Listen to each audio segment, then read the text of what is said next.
Good morning students. आज हम करेंगे कुछ सम स्पेशल एंट्रीज। अब वो एंट्री कौन कौन सी हैं? सबसे पहली एंट्री है bad debt recovered. Bad debt recovered कौन से होते हैं कि ऐसे ऋण जो हमारे डूब गए थे लेकिन अब हमारे को पता चल गया कि उसमें से कुछ ना कुछ हमें मिलेगा, तो जितना शेयर हमें मिल जाता है उसको बोलते हैं बैड डेट्स रिकवर्ड। तो उसकी एंट्री होती है cash account debit to bad debts recover. तो बैड डेट्स रिकवर हमें उस समय कैश मिलता है तो cash debit to bad debt recover. अब हम इसमें यहाँ पर उसका पार्टनर का जो डेटर है उसका नाम नहीं लिखेंगे क्योंकि उसको हमने ऑलरेडी पहले ही क्रेडिट कर दिया, तो यहाँ लिखेंगे आप बैड डेट्स रिकवर्ड क्योंकि इससे पैसा मिल गया। नेक्स्ट है आउटस्टैंडिंग एक्सपेंसेस। आउटस्टैंडिंग एक्सपेंसेस कौन से एक्सपेंसेस होते हैं? वो एक्सपेंसेस होते हैं जिन्हों उन्होंने कमा लिए हैं लेकिन अभी तक हमने उन्हें पे नहीं किए, बल्कि हमें उन्हें पे करने हैं एज ए लायबिलिटी। तो ये हमारी लायबिलिटी होती है, तो लायबिलिटी का बैलेंस क्रेडिट होता है, तो इसको हम एंट्री में करेंगे salary account debit to outstanding salary. जो भी आपका एक्सपेंसेस आउटस्टैंडिंग होगा वो आपको क्रेडिट में आ जाएगा। यहाँ पे कोई भी, जैसे यहाँ पे एग्जांपल सैलरी का है तो salary account debit to outstanding salary. It's mean हमारे अकाउंट क्लोज होने तक इनको हमने भुगतान नहीं किया था, इन्हें हमने बाद में भुगतान किया है, तो इसीलिए ये हमारी आउटस्टैंडिंग सैलरी होती है। और outstanding account is a liability, it is credit because it represented personal account और represented the employees to whom salary are to be paid, क्योंकि हमें उसको क्या करना है, अभी पेड करना है। नेक्स्ट है प्रीपेड एक्सपेंसेस। प्रीपेड एक्सपेंसेस कौन से होते हैं? जिनका बेनिफिट हमें नेक्स्ट ईयर में मिलेगा। इट्स मीन हमें ये एडवांस मिल गए हैं। क्या मिले हैं? Advance during the current year in advance. जब हमें ये एडवांस मिल गए तो ये हमारे लिए एक एसेट्स होती है क्योंकि हमारा बैलेंस बढ़ गया, तो एसेट्स जो होती है वो हमारी डेबिट होती है, तो लिखेंगे insurance premium account debit to cash. ठीक है, कोई भी एक्सपेंसेस हो, यहाँ पे इंश्योरेंस दे रखा है तो कोई भी एक्सपेंसेस हो, प्रीपेड हो तो प्रीपेड हमारा एसेट्स होता है और आउटस्टैंडिंग हमारी लायबिलिटी होती है। नेक्स्ट है प्रीपेड इंश्योरेंस, तो क्या कर देंगे? Insurance premium. नेक्स्ट है डेप्रिसिएशन। डेप्रिसिएशन क्या होता है?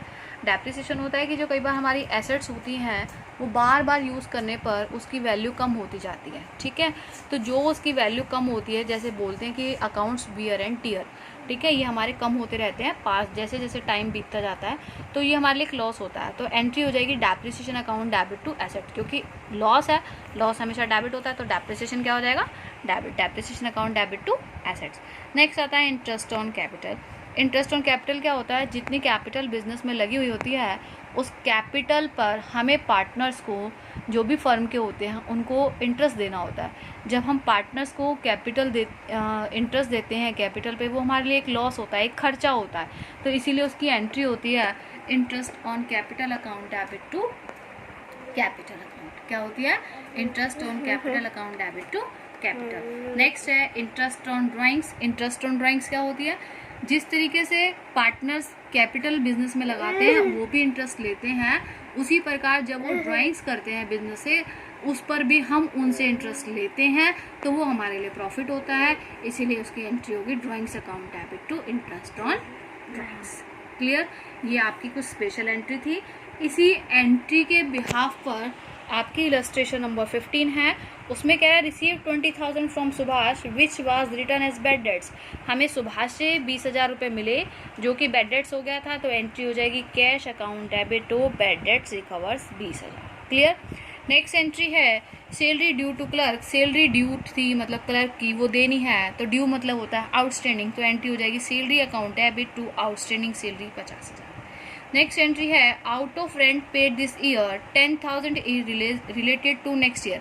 इट्स मीन 10,000 का जो रेंट है ना वो नेक्स्ट ईयर से रिलेटेड है, तो इट्स मीन वो हमें एडवांस मिल गया, तो एडवांस जो मिल गया था उसको बोलते हैं प्रीपेड, तो prepaid rent account debit to rent, कितने का? 10,000 का।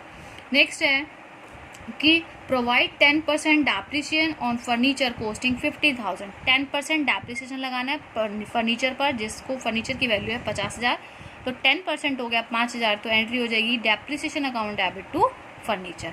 50,000 का 10% बन गया 5,000।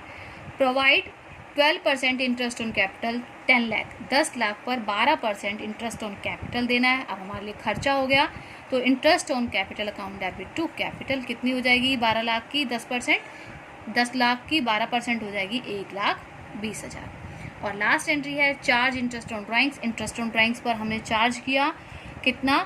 8,000, तो drawings account debit to interest on drawings, क्योंकि ये हमारे लिए क्या हो जाएगा? प्रॉफिट हो जाएगा, तो इसीलिए इंटरेस्ट ऑन ड्राइंग्स को क्या कर देंगे, क्रेडिट कर देंगे। हमेशा प्रॉफिट को क्रेडिट और लॉस को डेबिट करते हैं। ओके बेटा।